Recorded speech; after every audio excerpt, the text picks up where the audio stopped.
राधे राधे, हरे कृष्णा। आप सभी को पूर्णिमा की हार्दिक शुभकामनाएं। प्रिय श्रोताओं, आइए आज के इस शुभ अवसर पर हम सुनते हैं पूर्णिमा के दिन सुनी जाने वाली कथाएं। कथा से पहले हम सभी प्रथम पूजनीय भगवान श्री गणेश जी को प्रणाम करके गणेश भगवान की कथा सुनेंगे। एक बार एक अंधी बूढ़ी माई थी, जिनका एक बेटा और एक बहू थे। वह बहुत गरीब परिवार था।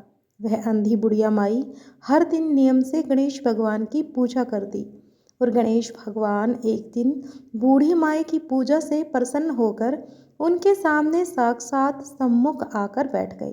बोले कि बूढ़ी माई, तू प्रतिदिन निस्वार्थ भाव से मेरा पूजन करती है। मैं तुझ पर अधिक प्रसन्न हूँ। जो चाहे वर मांग लो।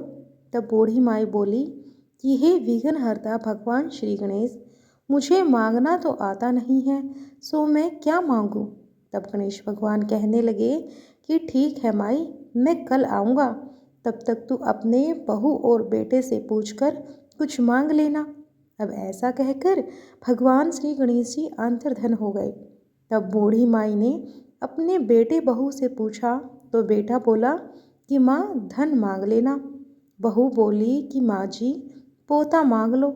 तब बूढ़ी माई ने सोचा कि बेटे बहू तो अपने अपने मतलब की बातें कर रहे हैं, इसीलिए उस बूढ़ी माई ने अपनी पड़ोसन से जाकर पूछा। पड़ोसन कहने लगी कि हे बूढ़ी माई, तुम्हारी तो बस थोड़ी सी ही जिंदगी बची है, तू क्यों धन मांगे और क्यों पोता मांगे। तू तो केवल अपने आंखों की रोशनी मांग ले, जिससे तेरा आगे का सारा जीवन सुख से बीत जाए। तब उन बूढ़ी माई ने बेटे बहू और पड़ोसन की बात को सुनकर घर में जाकर सोचा कि ऐसा क्या मांगूं जिससे बेटा भी खुश हो जाए और मेरा भी भला हो जाए। मैं तो वही मांगूंगी। अब जब दूसरे दिन गणेश भगवान बूढ़ी माई के सम्मुख आए तो बोले, बूढ़ी माई मांग लो जो मांगना है। अब गणेश भगवान जी के ऐसे वचन सुनकर बूढ़ी माई हाथ जोड़कर बोली कि हे विघ्नहर्ता, अन्न देवो धन देवो, निरोगी काया देवो, अमर सुहाग देवो, दीदा घोड़ा देवो और सोने के कटोरे में पोते को दूध पीता देखूं, अमर सुहाग देवो और समस्त परिवार को सुख देवो, आपके श्री चरणों में मुझे स्थान भी देवो। अब बूढ़ी माई की ऐसी बात सुनकर भगवान गणेश जी बोले कि बूढ़ी माई, तूने तो मुझे ठग लिया और कहती हो कि मुझे कुछ मांगना नहीं आता। जो कुछ भी तूने मांग लिया, अब वह सब कुछ तुम्हें मिल जाएगा। ऐसा कहकर गणेश भगवान जी वहीं अंतर्धान हो गए। हे विघ्नहर्ता श्री गणेश जी, जैसे आपने बूढ़ी माई को दिया, वैसे ही इस कहानी को कहने वाले और सुनने वाले को देना। वैसा ही सबको देना और सभी पर अपनी कृपा बनाए रखना। तो सभी प्रेम से बोलिए श्री भगवान गणेश की जय हो। अब सुनिए मार्गशीर्ष पूर्णिमा के दिन सुनी जाने वाली कथा। एक बार एक बूढ़े ब्राह्मण थे। वह हर रोज पीपल को जल से सींचा करते थे। पीपल में से रोज एक लड़की निकलती और कहती कि पिताजी, मैं भी आपके साथ चलूंगी। अब यह सुनते सुनते वह बूढ़े ब्राह्मण दिन प्रतिदिन कमजोर होते गए। तब एक दिन उनकी पत्नी ने उनसे पूछा कि क्या बात है। तब बूढ़े ब्राह्मण ने कहा कि अरे भाग्यवान, पीपल से रोज एक लड़की निकलती है और मुझसे कहती है कि वह भी मेरे साथ चलेगी। तब ब्राह्मणी बोली कि कल से ले आना उस लड़की को। जहाँ हमारी 6 लड़कियाँ पहले से ही रहती है, वह भी यहाँ पर रह लेगी। तो अगले दिन बूढ़े ब्राह्मण ने उस लड़की को अपने घर पर चलने के लिए कहा और उस लड़की को घर ले आए। अब लड़की को घर छोड़ने के बाद वह वृद्ध ब्राह्मण हर रोज की तरह ही आटा मांगने गए, तो उन्हें और दिनों से भी अधिक आज ज़्यादा आटा मिला। जब ब्राह्मणी घर पर वह आटा छानने लगी तो लड़की ने कहा कि माँ जी लाइए, मैं छान देती हूँ। जब वह लड़की आटा छानने बैठी तो परात भर गई।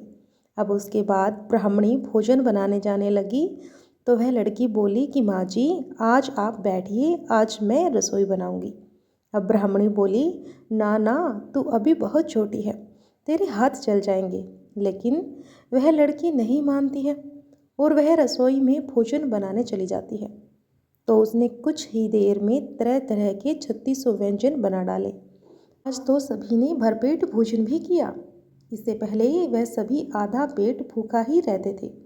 रात हुई तो ब्राह्मणी का भाई आया, कहने लगा कि दीदी मुझे तो बड़ी भूख लगी है, मैं आज भोजन करूँगा।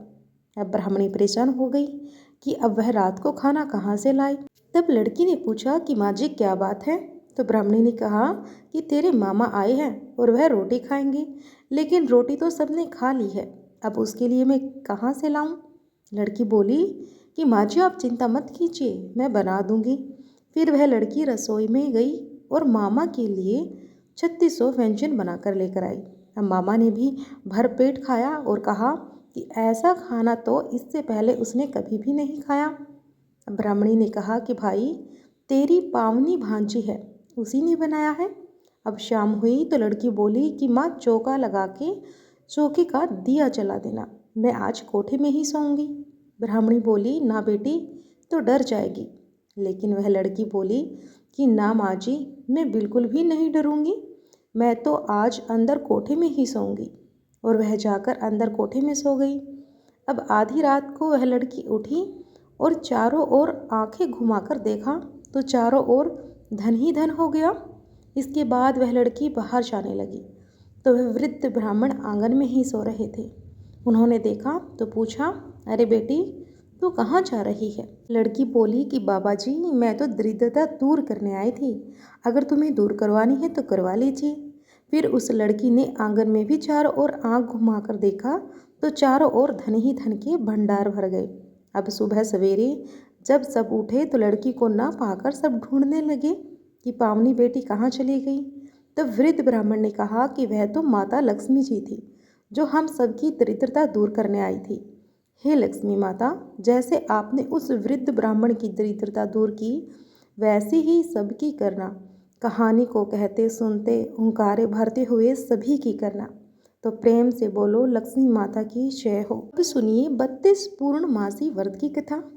द्वापर युग में एक समय की बात है कि यशोदा जी ने श्री कृष्ण जी से कहा कि हे कृष्ण, तुम सारे संसार के उत्पन्न करता, पालन करता और संहार करता हो। आज कोई ऐसा व्रत मुझसे कहो जिसके करने से मृत्यु लोक में स्त्रियों को विधवा होने का भय ना रहे और यह व्रत सभी मनुष्यों की मनोकामनाओं को भी पूर्ण करने वाला हो। तब श्री कृष्ण जी कहते हैं कि हे माता, आपने अति सुंदर प्रश्न किया है, मैं आपसे ऐसे ही व्रत को विस्तार पूर्वक कहता हूँ। सौभाग्य की प्राप्ति के लिए स्त्रियों को 32 पूर्णमासियों का व्रत करना चाहिए और इस व्रत के करने से स्त्रियों को सौभाग्य, संपत्ति सब मिलता है। यह व्रत अचल सौभाग्य देने वाला और भगवान शिव के प्रति मनुष्य मात्र की भक्ति को बढ़ाने वाला है। तब यशोदा जी कहने लगी, हे कृष्ण, सबसे पहले इस व्रत को मृत्युलोक में किसने किया था, इसके विषय में भी मुझे विस्तार पूर्वक बताओ। तब श्री कृष्ण जी कहने लगे कि हे माते, इस भूमंडल पर एक अत्यंत प्रसिद्ध राजा चंद्रहास से पालित अनेक प्रकार के रत्नों से परिपूर्ण कार्तिका नाम की एक नगरी थी। वहाँ पर धनेश्वर नाम का एक ब्राह्मण रहा करता था और उसकी पत्नी अति सुशील और रूपवती थी। अब दोनों ही उस नगर में बड़े प्रेम से रहते थे। उनके घर में धन धान्य की कोई भी कमी नहीं थी, लेकिन उन्हें एक बहुत बड़ा दुख भी था कि उनकी कोई संतान नहीं थी। इस दुख से वह अत्यंत दुखी रहा करते थे। एक समय बड़ा ही एक तपस्वी योगी उस नगरी में आया और वह योगी उस ब्राह्मण के घर को छोड़कर अन्य सभी घरों से भिक्षा लाकर भोजन किया करता था। एक दिन वह योगी रूपमती से भिक्षा ना लेकर किसी दूसरे घर से भिक्षा लेकर गंगा किनारे जाकर भिक्षा में मिले अन्न को प्रेम पूर्वक खा रहा था कि धनेश्वर ने योगी का यह सब कार्य किसी प्रकार से देख लिया। अब अपनी भिक्षा के अनादर से दुखी होकर धनेश्वर योगी से बोला कि हे महात्मा, आप सभी घरों से भिक्षा लेते हैं किंतु मेरे घर की भिक्षा कभी नहीं लेते, इसका क्या कारण है। तब योगी ने कहा कि निसंतान घर की भीख पतितों के अन्न के समान होती है और जो पतितों का अन्न खाता है वह खुद भी पतित हो जाता है। क्योंकि तुम निसंतान हो इसीलिए पतित हो जाने के भय से मैं तुम्हारे घर की भिक्षा नहीं लेता। अब धनेश्वर की यह बात सुनकर अपने मन में बहुत दुखी हुआ और हाथ जोड़कर योगी के पैरों में गिर पड़ा और विनती स्वर से कहने लगा, हे महात्मा, अगर ऐसा है तो आप ही मुझे पुत्र प्राप्ति का कोई उपाय बताइए। आप तो सब कुछ जानने वाले हैं, मुझ पर यह अवश्य ही कृपा कीजिए। धन की मेरे घर में कोई कमी नहीं है, किंतु कोई पुत्र न होने के कारण मैं अत्यंत दुखी हूँ। आप मेरे इस दुख को दूर करें। अब यह सुनकर योगी कहने लगे कि हे ब्राह्मण, तुम देवी चंडी जी की आराधना करो। फिर घर आकर उसने अपनी पत्नी से सारा वृतांत कहा और खुद तपस्या करने के लिए वन में चला गया। वन में जाकर उसने देवी चंडी की उपासना की और उपवास भी किया। चंडी देवी ने 16वें दिन उनके स्वप्न में आकर दर्शन दिए और कहा कि हे धनेश्वर, जाओ, तुम्हारे यहाँ पुत्र होगा, परंतु वह 16 वर्ष की आयु में ही मृत्यु को प्राप्त हो जाएगा। अगर तुम दोनों पति पत्नी 32 पूर्णमासियों का व्रत विधि पूर्वक करोगे तो वह दीर्घ आयु हो जाएगा। अब जितनी तुम्हारी सामर्थ्य हो, आटे के उतने दिए बनाकर शिवजी जी का पूजन करना, किंतु पूर्णमासी को 32 की संख्या पूरी होनी चाहिए। प्रातःकाल होने पर इस स्थान के पास ही तुम्हें आम का एक वृक्ष दिखाई देगा। उस पर चढ़कर तुम एक फल तोड़कर जल्दी से अपने घर जाना और अपनी पत्नी से सारा वृतांत कहना। ऋतु स्नान के बाद वह स्वच्छ होकर श्री भगवान शंकर जी का ध्यान करके उस फल को खा लेगी। तब शंकर भगवान की कृपा से उसको गर्भ ठहर जाएगा। जब वह ब्राह्मण प्रातःकाल उठा तो उसी स्थान के पास ही आम का एक वृक्ष देखा, जिस पर अत्यंत सुंदर आम का एक फल लगा हुआ था। ब्राह्मण ने उस आम की वृक्ष पर चढ़कर फल तोड़ने का प्रयास किया, किंतु वृक्ष पर कई बार प्रयास करने पर भी वह नहीं चढ़ पाया। अब तो ब्राह्मण को बड़ी चिंता हुई। उसे ध्यान आया कि उसने श्री भगवान गणेश जी का नाम तो लिया ही नहीं। फिर वह विघ्न विनाशक श्री गणेश जी की वंदना करने लगा। हे दयानिधे, अपने भक्तों को विघ्नों का नाश करके उनके मंगल के कार्य को करने वाले, दुष्टों का नाश करने वाले, रिद्धि सिद्धि के देने वाले आप मुझ पर कृपा करें।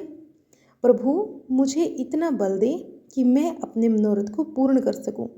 इस प्रकार सच्चे मन से भगवान श्री गणेश की प्रार्थना करने पर वह भगवान की कृपा से वृक्ष पर चढ़ गया। वृक्ष पर से फल तोड़कर उसने घर आकर अपनी पत्नी को वह फल लाकर दे दिया और उसकी पत्नी ने अपने पति के कहे अनुसार उस फल को ग्रहण किया। फिर वह गर्भवती हो गई। देवी चंडी की असीम कृपा से एक अत्यंत सुंदर पुत्र उत्पन्न हुआ, जिसका नाम उन्होंने देवी दास रखा। माता पिता के हर्ष और शोक के साथ वह बालक शुक्ल पक्ष के चंद्रमा की तरह अपने पिता के घर में बढ़ने लगा। देवी की कृपा से वह बालक बहुत ही सुंदर, सुशील और विद्या में बहुत निपुण हो गया। अब देवी की आज्ञा अनुसार उसकी माता ने 32 पूर्णमासियों का व्रत रखना भी आरंभ कर दिया, जिससे उसका पुत्र बड़ी आयु वाला हो जाए। अब 16वां वर्ष लगते लगते देवी दास के माता पिता को बड़ी चिंता हो गई कि कहीं उनके पुत्र की मृत्यु इस वर्ष न हो जाए। इसीलिए उन्होंने अपने मन में विचार किया कि अगर यह दुर्घटना उनके सामने हुई तो वे कैसे सहन कर पाएंगे।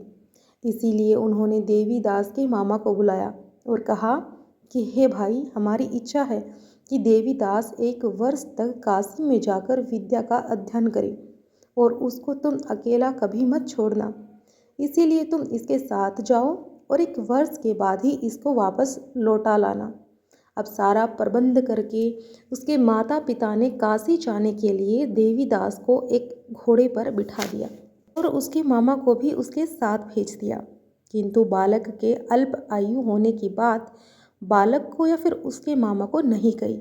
ईश्वर ने अपनी पत्नी के साथ मिलकर अपने पुत्र की मंगल कामना और दीर्घ आयु के लिए देवी भगवती की आराधना और पूर्णमासियों का व्रत आरंभ कर दिया। इस प्रकार बराबर 32 पूर्णमासियों का व्रत पूरा किया। कुछ समय बीतने के बाद एक दिन वह दोनों मामा और भांजे रास्ते में रात बिताने के लिए रुके। उस दिन उस गांव में एक ब्राह्मण की अत्यंत सुंदरी, सुशील और गुणवती कन्या का विवाह होने वाला था। जिस धर्मशाला के अंदर वर और उसकी बारात भी ठहरी हुई थी, उसी धर्मशाला में देवी दास और उसके मामा भी ठहरे हुए थे। अब संयोगवश कन्या को तेल आदि चढ़ाकर मंडप आदि का कर्म किया गया। लगन के समय वर को धनुवरता हो गई। वह हिलने डुलने और चलने में बिल्कुल असमर्थ हो गया। तब वर के पिता ने अपने परिवारजनों से परामर्श करके निश्चय किया कि यह देवीदास मेरे पुत्र जैसा ही सुंदर है, मैं इसके साथ ही लगन करा दूं और बाद में विवाह के सभी कार्य मेरे पुत्र के साथ संपन्न हो जाएंगे। ऐसा सोचकर देवीदास के मामा से जाकर बोला कि तुम थोड़ी देर के लिए अपने भांजे को हमें दे दो, जिससे विवाह के लगन का सारा कार्य सुचारू रूप से हो सके। तब उसका मामा कहने लगा कि जो कुछ भी मधुपर्क आदि कन्यादान के समय वर को मिले वह सब हमें दे दिया जाए, तो मेरा भांजा इस बारात का दूल्हा बन जाएगा। अब यह बात वर के पिता ने स्वीकार कर ली और तब मामा ने अपना भांजा वर बनाने को भेज दिया। अब उसके साथ विवाह के सभी कार्य रात में विधि पूर्वक संपन्न हो गए और पत्नी के साथ वह भोजन नहीं कर सका। दुखी मन से वह सोचने लगा कि ना जाने यह कैसी स्त्री होगी। वह एकांत में इसी सोच में पड़ा हुआ था कि उसकी आंखों में आंसू आ गए। तब उसकी पत्नी ने पूछा कि क्या बात है, आप इतने उदासीन और दुखी क्यों हैं। तब उसने वह सारी बातें जो वर के पिता और उसके मामा के बीच हुई थी वधू को बता दी। तब वधू कहने लगी कि यह ब्रह्म विवाह के विपरीत कैसे हो सकता है। देव, ब्राह्मण और अग्नि के सामने मैंने आपको ही अपना पति माना है, इसलिए आप ही मेरे पति हैं। मैं आपकी ही पत्नी रहूंगी, किसी अन्य की बिल्कुल भी नहीं। तब देवीदास ने कहा कि ऐसा मत करो, क्योंकि मेरी आयु बहुत थोड़ी है।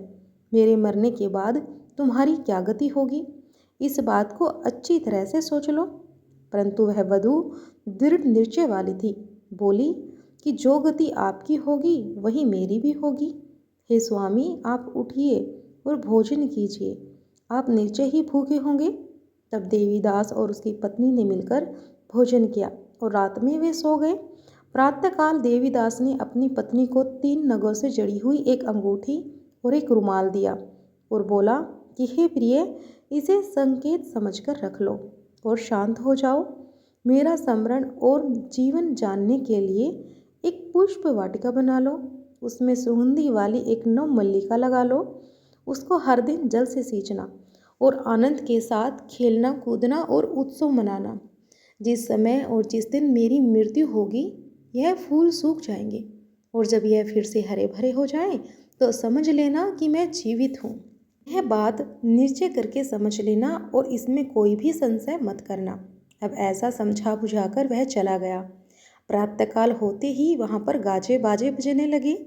जिस समय विवाह के कार्य समाप्त करने के लिए वर तथा सब बाराती मंडप में आए तो कन्या ने वर को भली प्रकार से देखकर कहा कि यह मेरा पति नहीं है, मेरा पति वही है जिसके साथ रात में मेरा विवाह हुआ था। अब इसके साथ तो मेरा विवाह हुआ ही नहीं। अगर यह वही है तो बताए कि मैंने इसको क्या दिया था और रात में हमारे बीच क्या गुप्त बातें हुई थी। वह सब बताए। अब पिता ने उसके कहे अनुसार वर को बुलवाया और कन्या की सारी बातें सुनकर वह कहने लगा कि मैं तो कुछ भी नहीं जानता। इसके बाद वह लज्जित होकर अपना समूह लेकर चला गया और सारी बारात भी अपमानित होकर वहाँ से लौट गई। भगवान श्री कृष्ण जी आगे बोले कि हे माते, इस प्रकार देवीदास काशी विद्या पढ़ने के लिए चला गया। जब कुछ समय बीता तो काल से प्रेरित होकर एक सांप रात के समय उसको डसने के लिए वहाँ पर आया। अब उस विस्तर के प्रभाव से उसके बिस्तर के चारों ओर विष की ज्वाला से वह बिस्तर वैसैला हो गया, परंतु वर्त राज के प्रभाव से उसको सांप काट नहीं पाया, क्योंकि पहले ही उसकी माँ ने 32 पूर्णमासी का व्रत रख लिया था। इसके बाद मध्याह्न के समय स्वयं काल वहाँ पर आया और उसके शरीर से उसके प्राणों को निकालने का प्रयास करने लगा, जिससे वह मूर्छित होकर धरती पर गिर पड़ा। अब भगवान की कृपा से उसी समय देवी पार्वती जी के साथ श्री शंकर जी भी वहाँ पर आ गए और उसके मूर्छित दशा में देखकर देवी पार्वती ने भगवान से प्रार्थना की कि हे प्रभु, इस बालक की माता ने पहले ही 32 पूर्णमासी का व्रत किया है, जिसके प्रभाव से ही हे भगवान अब आप इसको प्राणदान दे दीजिए। देवी के कहने पर भक्त वत्सल भगवान ने उस बालक को प्राण दान दे दिए और इस व्रत के प्रभाव से काल को भी पीछे हटना पड़ा और देवीदास स्वस्थ होकर बैठ गया। उधर उसकी पत्नी उसके काल की प्रतीक्षा किया करती थी। एक दिन उसने देखा कि उस पुष्प वाटिका में पत्र पुष्प कुछ भी नहीं रहे, सब कुछ सूखकर नष्ट हो गया, तो उसे बड़ा आश्चर्य हुआ। किंतु कुछ ही क्षण में वह सब वाटिका पहले की तरह ही हरी भरी हो गई। अब वह समझ गई कि उसके पति पुनर्जीवित हो गए हैं। यह देखकर वह बहुत प्रसन्न होकर अपने पिता से कहने लगी कि पिताजी, मेरे पति जीवित हैं, अब आप उनको ढूंढिए। जब 16वां वर्ष बीत गया तो देवीदास भी अपने मामा के साथ काशी से वापस अपने घर के लिए चल पड़ा। इधर उसके ससुर उसको ढूंढने के लिए घर से निकले ही थे कि वह दोनों मामा भांजा वहीं पर आ गए और उसको आया देखकर उसका ससुर बड़ी प्रसन्नता के साथ उसे अपने घर ले गया। उस समय नगर के निवासी भी वहाँ इकट्ठा हो गए। फिर सबने निश्चय किया कि अवश्य ही इस बालक के साथ इस कन्या का विवाह हुआ था। अब उस बालक को जब कन्या ने देखा तो पहचान लिया और कहा कि यह तो वही है जो संकेत करके गए थे। फिर सब कहने लगे कि भला हुआ जो यह आ गया। सब नगरवासियों ने खूब आनंद मनाया और कुछ दिन के बाद देवीदास अपनी पत्नी और मामा के साथ अपने ससुर के घर से रवाना हुआ और अपने घर की ओर चल पड़ा। जब वह अपने नगर के निकट गया तो कई लोगों ने उसे देखकर उसके माता पिता को पहले ही जाकर सूचना दे दी कि तुम्हारा पुत्र देवीदास अपनी पत्नी और मामा को साथ लेकर आ रहा है। अब ऐसा सुनकर पहले तो उन्हें विश्वास नहीं हुआ, किंतु जब और लोगों ने भी आकर उनकी बात का समर्थन किया तब उन्हें बड़ा आश्चर्य हुआ। इतने में ही देवीदास भी अपनी पत्नी सहित घर आ पहुंचा।